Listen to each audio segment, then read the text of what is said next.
Hello, this is Mr. Collier, and today we're using the Squeeze Theorem to find limits of sequences.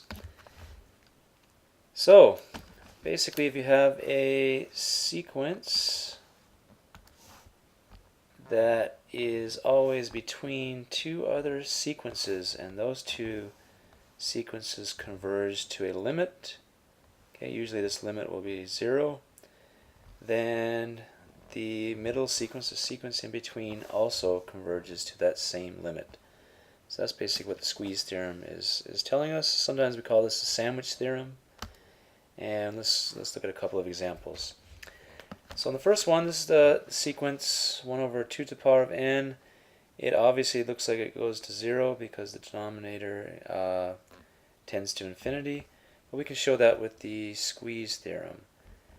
Okay, so we know that 1 over 2 to the n is greater than or equal to 0, and it's less than or equal to 1 over n. Okay, so 2 to the n is bigger than n, so 1 over 2 to the n is smaller than 1 over n. Okay, so often we're comparing with this sequence 1 over n, which is called the divergent sequence, the harmonic sequence. And we know that limit as n tends to infinity of 1 over n equals 0. And obviously the limit of this is 0. So this is 0, this is 0. It's in between that.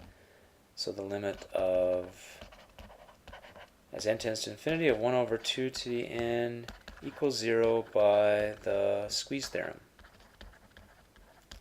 Okay, make sure to mention that. Squeeze Theorem, the reason. Okay, so we often use Squeeze Theorem as well with cosines and sines. So first of all, let's start with cosine. Cosine we know is between 1 and negative 1. And we need this, so let's divide both sides by n, or all three parts by n. Okay, we can do that because we know n is positive as n tends to infinity. And we have this inequality, and we know that the limit as n tends to infinity of negative 1 over n equals 0, and that also equals the limit as n tends to infinity of 1 over n. So these both approach 0, so therefore limit as n tends to infinity of cosine n over n also equals 0 by the Squeeze Theorem. Okay, next we have this sequence. It involves sine. It's pretty much the same as the last one. We know that even sine 2n plus 1 lies between 1 and negative 1. So negative 1 over n is less than or equal to sine 2n plus 1 over n, less than or equal to 1 over n. So and the next couple steps are exactly the same as part B.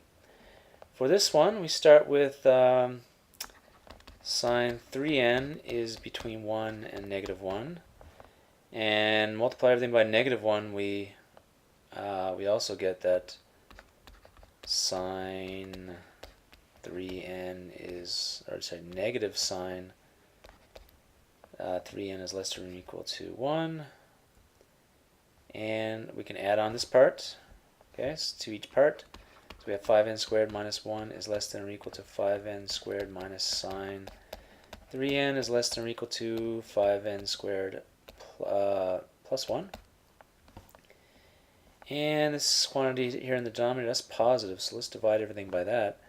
And we'll have 5n squared minus 1 over n squared plus 10 less than or equal to 5n squared minus sine 3n over n squared plus 10 less than or equal to 5n squared plus 1 over n squared plus 10.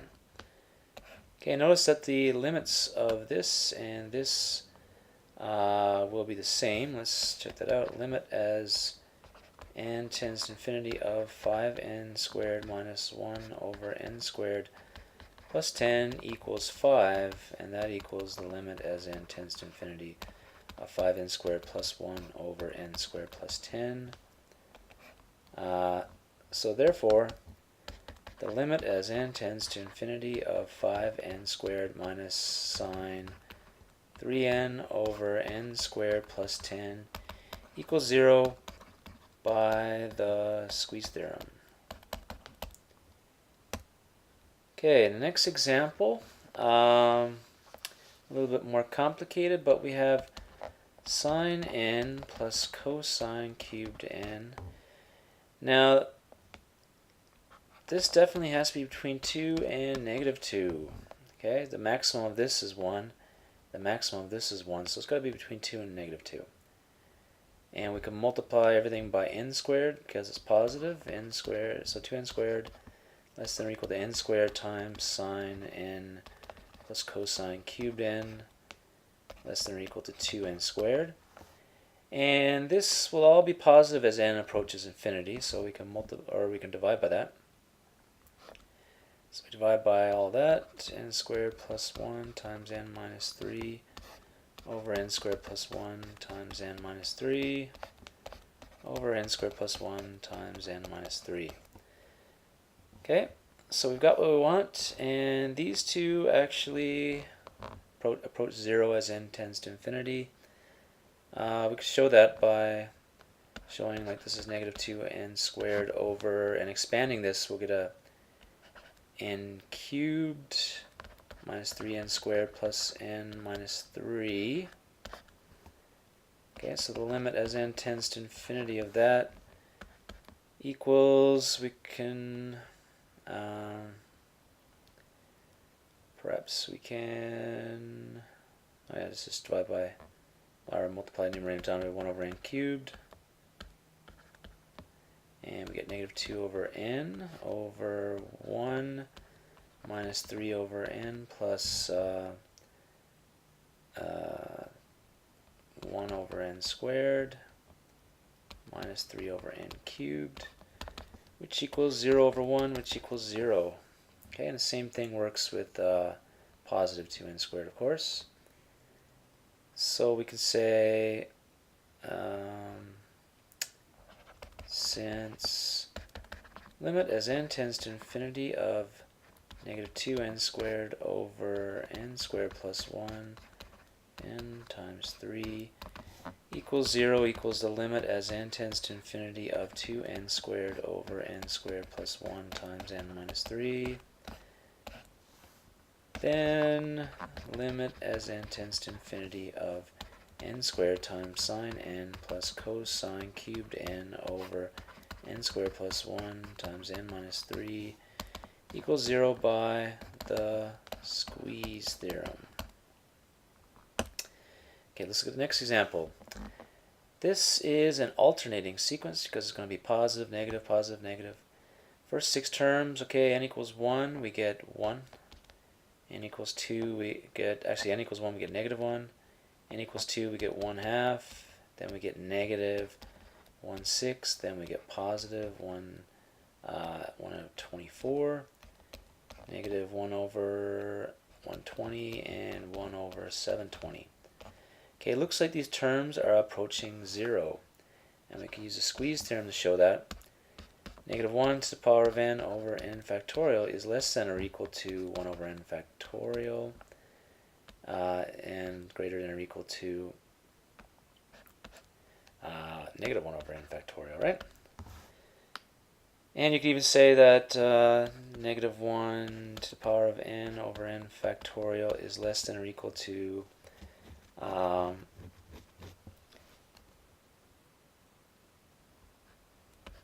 over n, because this is actually smaller than this, right? Okay, n factorial is bigger than n, so this is smaller than that. So you can say this.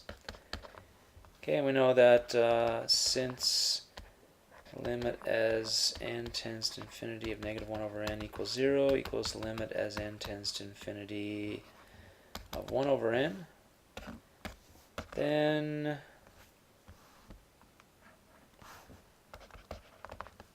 limit as n tends to infinity of negative 1 to the power of n over n factorial equals 0 by the Squeeze theorem. Okay, next let's take a look at this. Well, we have this theorem, absolute value theorem. Basically says if the absolute value of the sequence converges to 0, then so does the sequence itself, like we saw in the previous example.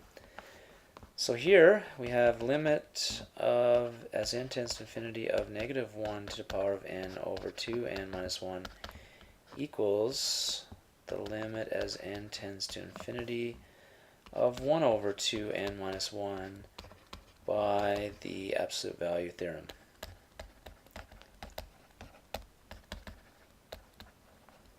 Okay, and this simply, well, we can write it like this: limit as n tends to infinity of 1 over n over 2 minus 1 over n, which equals 0. Okay.